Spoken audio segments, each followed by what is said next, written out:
It's been a couple of days since he retired, and there were some rumblings about this thing, and obviously it's injury related and the whole thing. But I know nobody's going to feel bad for a guy that made $200+ million in his career. But I do think he had bad luck. I think, to me, you can say a lot of things about Derek Carr, but I think when you look back at his career, I'm certainly not saying he was elite, but what I am saying is, like, he had some bad breaks. He followed his brother, which, he's regarded as one of the biggest misses in draft history. All due respect. I mean, it's like, that's kind of on the team, not him. He's doing the best he can. Like, that's why I call him a miss, not a bust, right? The miss is the missed shot by the GM. But I think a lot of people have conflated those two, even subconsciously. Like, coming in, he kind of had a reputation because his last name was Carr, right? And second rounder, Raiders leader in yards, touchdowns, and completions, which, although, everything's skewed being in this era, like, that's still pretty impressive, right? Mm-hmm. And he did all this with 6 head coaches in Vegas and Oakland alone, right? Like, in 9 years. 9 years. 4 or 5 offensive coordinators, tons of – I mean, like, look at the list of his head coaches, Cowboy, if you could pull them up. It doesn't scream like investment in the quarterback's development. I mean, Gruden is a guru, right? Everybody feels that way about John Gruden. Sparano was technically an offensive line coach. I mean, but there's not a great track record of O-line coaches being head coaches in the NFL. Like, I know you could probably find me 1 or 2 that's worked out, but, like, for my dollar, that's not like a really great way to maximize a quarterback's potential. He didn't really win, and I think that's a lot of it. Like, but how much of that is an organization? How much of that is him? He comes into the AFC West with Manning in Denver, right? Like, that great defense when he came in like 2014. So he came into the AFC West about the same time that was going on, and then we all know what happened next, which is like, hey, kiss the division goodbye for a generation, right? And that's Patrick Mahomes. And so, like, it's a terrible time to play quarterback in the AFC West. Now, when he did win, it was like there was always a caveat. Like 2016, if you remember Derek Carr in 2016, that was an incredible year. I mean, he was playing as good a quarterback as any guy not named one of the absolute elites in the NFL. Like, good enough that they were talking about him like an MVP candidate. And if you remember, Week 16, Trent Cole broke his leg, and he just wasn't the same after that in the pocket. Like, I think the mobility, the confidence was a little bit different after that. He also had more injuries down the line. And so, like, you talk about that year where everything's going well for him. He gets hurt late in the season. It bleeds into the next year. Like, that can really be tough in the prime of your career. Not a lot of quarterbacks get rolled up like that and miss significant time. We have a handful of them, like Dak Prescott. Tom Brady had an injury like that changed rules around the league, honestly. And so he didn't get to enjoy that postseason where I think they probably beat the Texans. I don't want to short the Texans, but that was one of the worst playoff games ever to watch. The playoff game against the Bengals, if you remember that game, the Rich Bisaccia game, right? Like, there was a questionable call in that game in the red zone that if you ask Raiders fans, like, was the difference in the game? I'm not taking anything away from the Bengals. That's the way the cookie crumbles. But there's a lot, and it sounds like I'm making excuses for the guy. The point I'm trying to make is, I mean, he was a fucking pretty good player here. And he played 11 years in the NFL and voted to 4 Pro Bowls for what that's worth. Teammates seemed to like him. Famously, Davante Adams followed him to literally hell. To reunite with him. The guys I've talked to like him. Now, listen, Mike Thomas, Chris Olave might not like him for throwing hospital balls late in his career, right? But Saints fans might not like him because they paid him a boatload of money at the tail end of his career where he was physically probably shot. What's his man's name that was going crazy on the internet this year? Mike Thomas. Yeah. So more than anything, that seems like a New Orleans problem to me. Like, again, it's kind of like being mad at David Carr. Like David Carr was doing the best he could. 32-year-old Derek Carr, probably not the guy you want quarterbacking your team or getting paid that much money. The Saints decided to do it. So when he retires, and listen, the reason I'm making this case is because when a guy like that retires, he's going to be polarizing, right? He's a quarterback. The wins and losses are attached to him, the whole thing. And you get all these other fan bases involved in the eulogy. And quite frankly, I think a lot of the stuff I've seen this week is pretty disrespectful. Like, I'm not going to – I don't feel sorry again for a guy that's made $200 million and lived out his dream and had a successful career. I mean, talk about jersey retired or number retired at Fresno State. He's a legend there. Raiders leading passer and so many metrics. He had a successful career. And he retired this week, and I felt like everybody was just shitting on him. It was like – and maybe that's just a product of today's media and a product of today's online community where everybody just wants to shit on everybody, right, to make themselves feel better.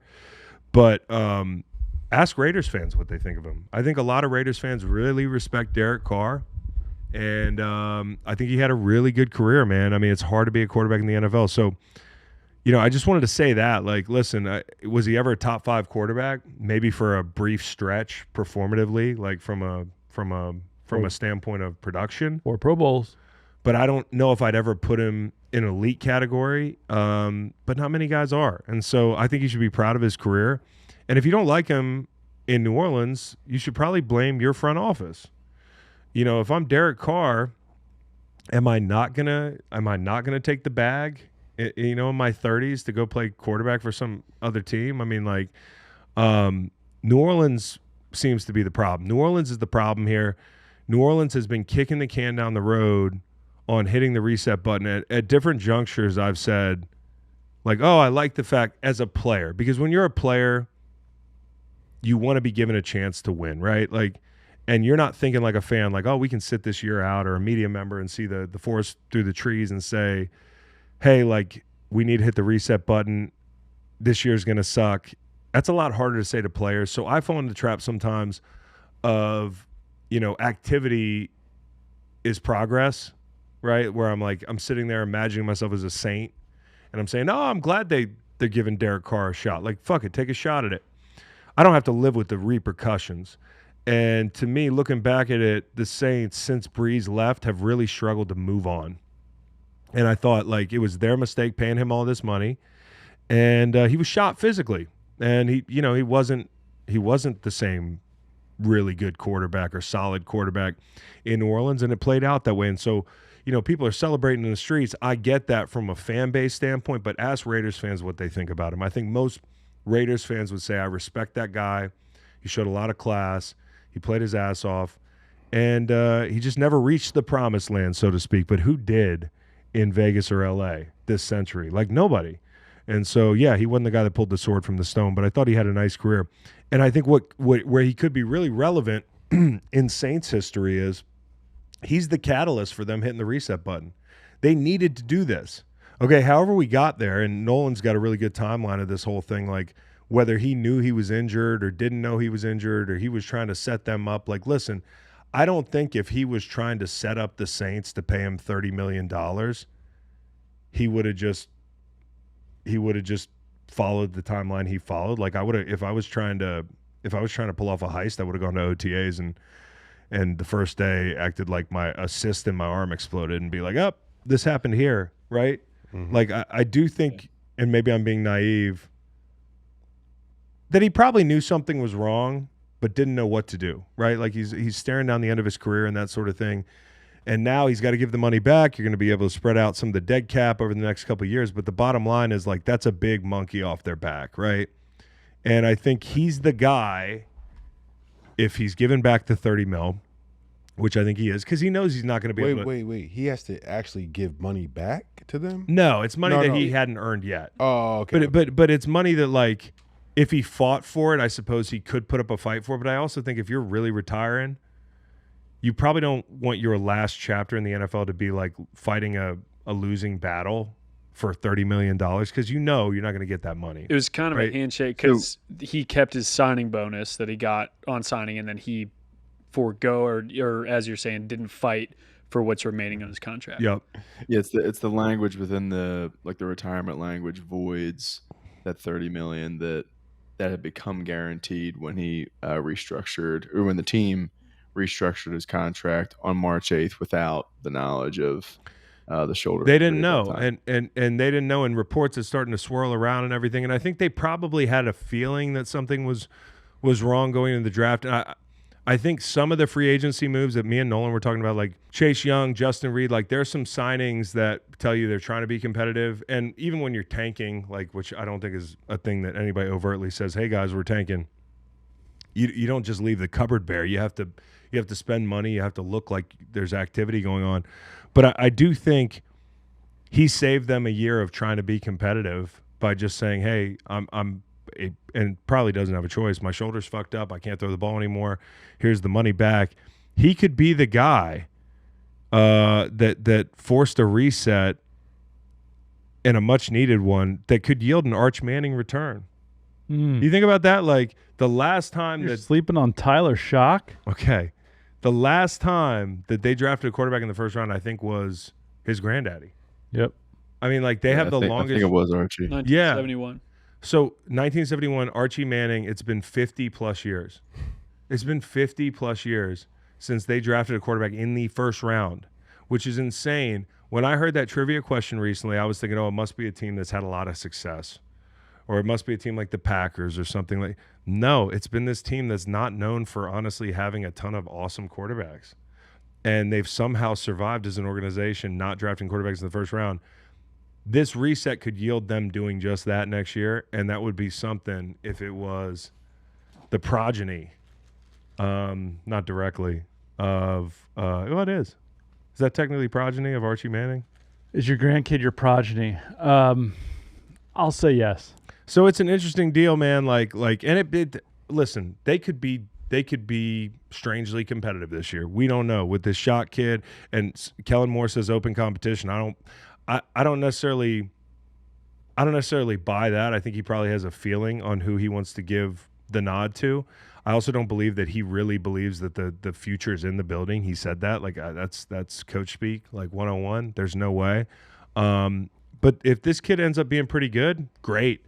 If he doesn't, and it's a disaster this year, you're going to break that trend and you're going to draft a quarterback in the first round next year, and you've ripped the Band-Aid completely off. But, like, Derek Carr retiring, Ryan Ramczyk retiring, the core is aging. Like, it just makes a lot of sense. They've been trying to cash in on this aging core since Breeze left, and it's just not working. Out with the old guard. And, like, listen, they're not the only people that have a hard time recovering when a Hall of Famer leaves. Like, you look around the league, it probably takes 5-7 years for most of these franchises. Your Giants, right? And I just did the thing with Eli. I called him a Hall of Famer, but Hall of Fame caliber, Super Bowl winning quarterback, like generational kind of guy. Yep. The Steelers are still in it, right? Like they've done a lot better at masking it, right?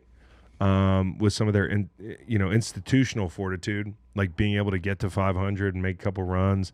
But they haven't figured it out. And honestly, you could look around the league, and Andrew Luck's another example. You know, the Colts are still putting a Band-Aid on that thing. So it doesn't matter who you are. I mean, like the Packers are an anomaly, right? Like losing Aaron Rodgers and having a Jordan Love waiting in the wings. The Chargers are an anomaly, right? Where, Phillip Rivers, who, again, like I'm not trying to do the thing, but you know what I mean. Long-time quarterback, franchise quarterback, retires, and before you know it, they have Justin Herbert. Now, I know he went to Indy and that sort of thing at the end of his career, but the point I'm making is it's not easy to turn the page. And as evidenced by the Saints, who seem really competent and like they know what they're doing, they've struggled to turn the page. So I think it's about time they do that. And I hope that getting lost in New England. Did I mention New England? Mm-mm. New England. They just got a glimmer of hope, right? Like they had a glimmer of hope with Mac Jones, but like they haven't quite. And they're a pretty good comparison. I'm not saying that New Orleans is on the level of New England, but they tried to keep things real in-house, right? Like Dennis Allen's sticking around. We're like the same program, the whole thing. And the Patriots tried to do the same thing. The key is finding a fucking quarterback and moving on.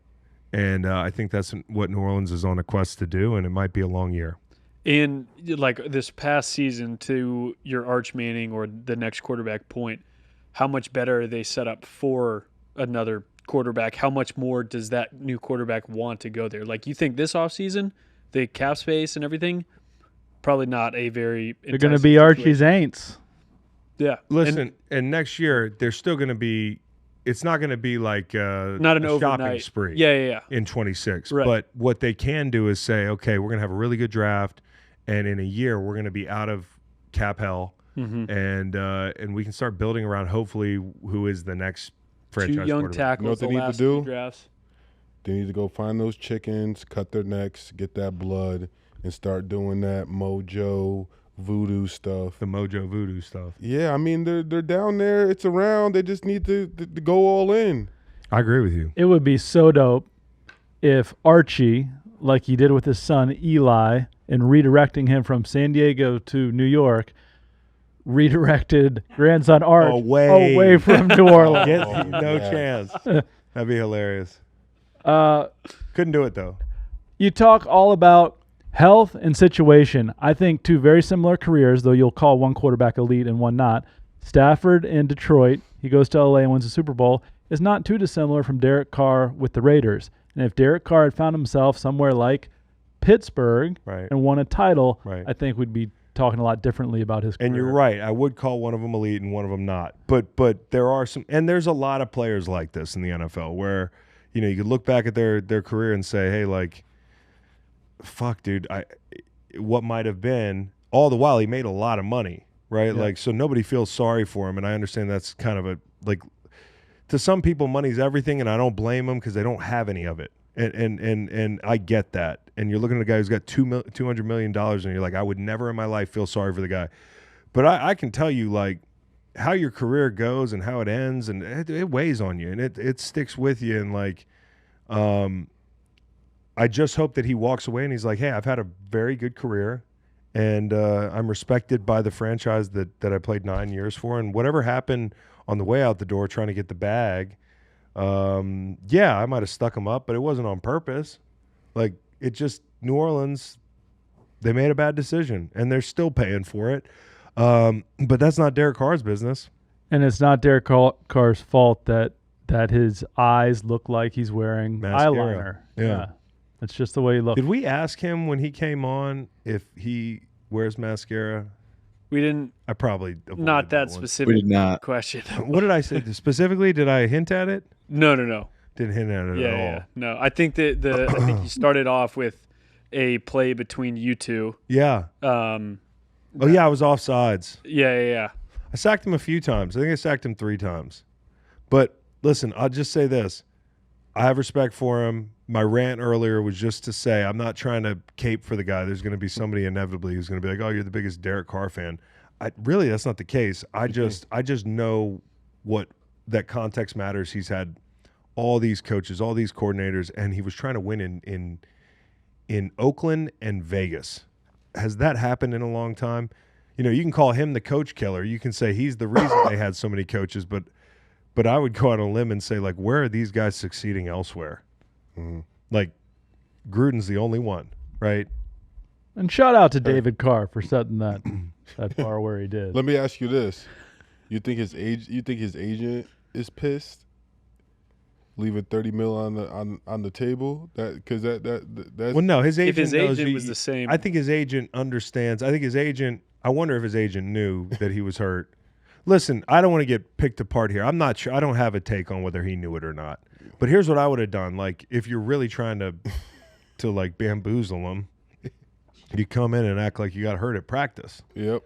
Now the MRI will probably show it's an older injury. So that's Get one of these teenagers to film a sizzle reel of you throwing it only goes 6 yards, but it looks like it goes 60. Pew. That's what they're going to do. Tight shot on the ball. That's what they're going to do in 26 when he comes back as a Colt. They're going to be doing because the Colts, man, they're addicted to veteran help, bro. They really are. And Ross Tucker, who I really respect, was like, hey, I don't think he's done because I don't know anybody who's just going to turn down $30 million. I don't think it's so much of turning down $30 million. I think it's more like I know I'm not going to have that money, so like let me just not fight over it. And I want to leave the door open. If you're Ross Tucker, Ross thinks he's leaving the door open for coming back at some point. So wait. So like, is that money poof gone? So if he gets better and like the Saints take him back, they have to give him that $30 million again? The Saints, if he got better in the Saints, if he unretired, I don't think so. Okay. I don't think so. No. Nolan, I don't think so. No. So that money. No, that money, that $30 million was voided from when they restructured him. It became guaranteed. So if he were to come out of retirement, it would be probably a different deal. Yeah. Void. Yeah. So back into the owner's bank. So yeah, back into the owner, back into the Benson family trust. 30 mil. Yeah, they can throw that at some help for Arch Manning in a couple years.